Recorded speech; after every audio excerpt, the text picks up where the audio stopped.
Straight on to a top story on India Tonight then. He really stormed to power promising Achhe Din, and he had a powerful 282 to back him. So as Narendra Modi completes 2 years in office, has he delivered on his development promise? The Prime Minister certainly counts accelerated economic growth in India as one of his biggest accomplishments. In an interview to the Wall Street Journal on his government's second anniversary, the Prime Minister believes that the changes he put in place are nothing short of big bang reforms, but admits he has an enormous task that lies ahead of him. So what has the government achieved and how much more ground does it still need to cover is the big question. Stalled investments and lack of jobs are the big areas that Prime Minister Modi needs to focus on and focus with urgency. But on his second anniversary, the birthday bash on Dalal Street was indeed befitting, with the Nifty scaling 8,000 once again. 2 years of Modi and the road ahead is our top story on India Tonight.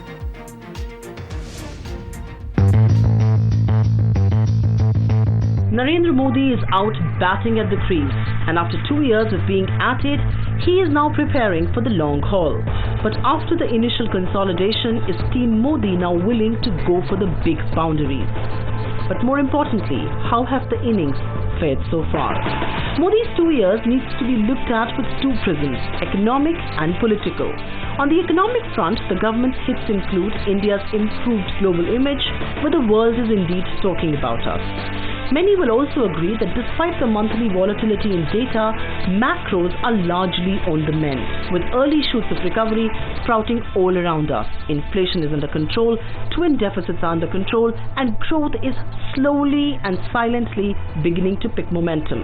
In fact, sectors like roads and highways, where contract has been awarded and construction has heightened, are good signs of work picking up pace. The effort made to clean up the opaque power sector, a big pie of the infrastructure piece, is commendable as well. And the proof of the pudding lies in eating. India has jumped up many notches in the list of ease of doing business. But all's not hunky-dory on the economic front as well. Sleepy manufacturing and 17 straight months of decline in Indian exports is a big red on his report card. Despite an earnest attempt by the government to crowd in private investment, Indian industry is still not willing to part with a single penny just yet. In fact, the weakness in rural economy is a big concern, and many believe it doesn't occupy as much mind space with New Delhi as it perhaps should.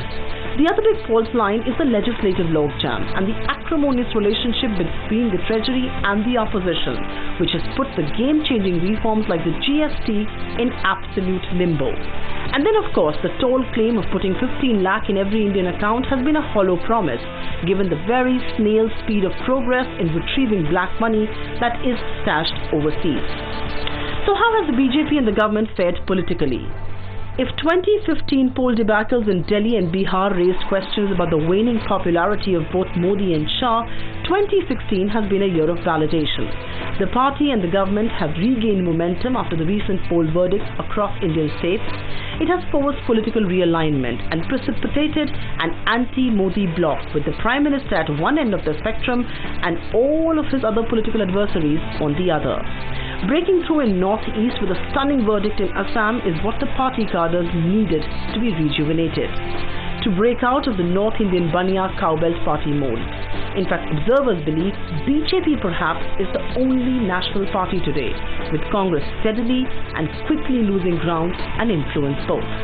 But the stunning political gains cannot blind the many blots on Modi's 2 years of governance, or shall we call it misgovernance.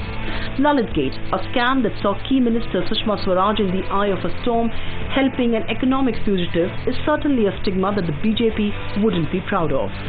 The rising levels of intolerance, heightened communal discourse, a fierce psychosis against minorities by the loose cannons, and the conspicuous silence of the Prime Minister amidst it all is not just discomforting, but a big red too. The JNU standoff and Rohit Vemula's suicide down south put the Saffron Brigade in direct confrontation with the youth across the country. And that too for having divergent views on matters that the state should in any case not have been a part of. The one successful and one aborted attempt to undermine democratically elected governments in both Arunachal and Uttarakhand are the fiascos that Modi should have best avoided. But what the Prime Minister has perhaps got maximum flack for is his failed Pakistan policy, a neighbour he should have best exercised restraint and deliberation with instead of impulse and haste. Modi's 2 years in office have been eventful. Will the next 3 see reform momentum pick up, and more importantly, will monsoon rain the good news on the economy? Or will politics in states like Uttar Pradesh and Punjab keep him and his top team engaged? Supriya Srinath, ET Now, New Delhi. Find us on Facebook at facebook.com/etnow and don't forget to click the like button. You can also follow us on Twitter at etnowlive. To stay updated with all our programming, hit the subscribe button on our YouTube channel by logging on to youtube.com/user/etnow.